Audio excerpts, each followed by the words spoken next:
Hello বন্ধুগণ, আপনারা কেমন আছেন? আশা করব আপনারা ভালো আছেন। আমিও যথেষ্ট পরিমাণে ভালো আছি। তো একটু বেরু করতে গিয়েছিলাম ঝাড়গ্রামে একটা হোটেলের। আমি আজ রিভিউ দেব। মানে খাবারের দাম সম্বন্ধে কোনো আমার নলেজ নেই, কারণ খাবারের দাম তো জেঠু দিয়েছে, তো দাম সম্বন্ধে কিছু বলতে পারবো না, বাট খাবার কোয়ালিটি সম্বন্ধে বলতে পারবো। হোটেলটার নাম ছিল বাঞ্ছারা। হোটেলটার নামটাও খুব সুন্দর। আর দেখতে পাচ্ছেন টিনের ছাউনির নিচে হোটেলটা, কিন্তু আলাদাই লেভেলের। এটা আবার ক্রিসমাসের জন্য মনে হচ্ছে ওই বেলুন দিয়ে সাজিয়েছে। যদিও এই ফার্স্ট টাইম এলাম, তো সারা বছর সাজানো থাকে নাকি সেটা নিয়ে আমার কোনো ধারণাই নেই। তো প্রথমে ঝটপট করে এই যে জেঠু দেখতেই পাচ্ছেন ঢুকে যাচ্ছে ভিতরে, কারণ ভিতরে প্রচণ্ড ভিড় ছিল। লাইন পাবো কি পাবো না সেটাও একটা চাপ ছিল, কিন্তু না, আমাদেরকে 1 মিনিটও দাঁড়াতে হয়নি। আমরা সঙ্গে সঙ্গে আমাদের 4টে সিট খালি পেয়ে গেছি।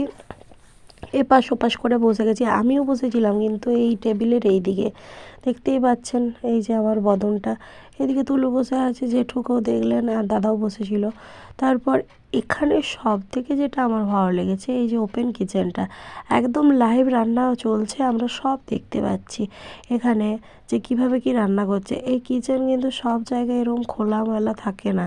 1-2 মিনিট অপেক্ষা করার পর আমাদের কাছে খাবার চলে এসছে।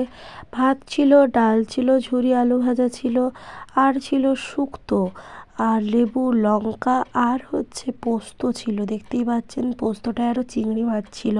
তো আমরা চিকেন খাবো না বলে আমরা ওই চারাপোনাই অর্ডার করেছিলাম। একটা জাম্বু সাইজের, এইসা বড় সাইজের একটা চারাপোনা ছিল। মানে এত বড় মাছ উদ্ধার করা খুবই চাপ। অনেকক্ষণ সময় ধরে এসে এখানে বসে বসে খাবেন, কারণ খাবার দাবার সবই হচ্ছে আবার রিপিটেডলি দিচ্ছিল। সেটার মনে হয় আলাদা টাকা নিয়েছে, সেটা আমি অত ভালো করে জানি না, কিন্তু মোটামুটি খাবার দাবার খুবই ভালো ছিল।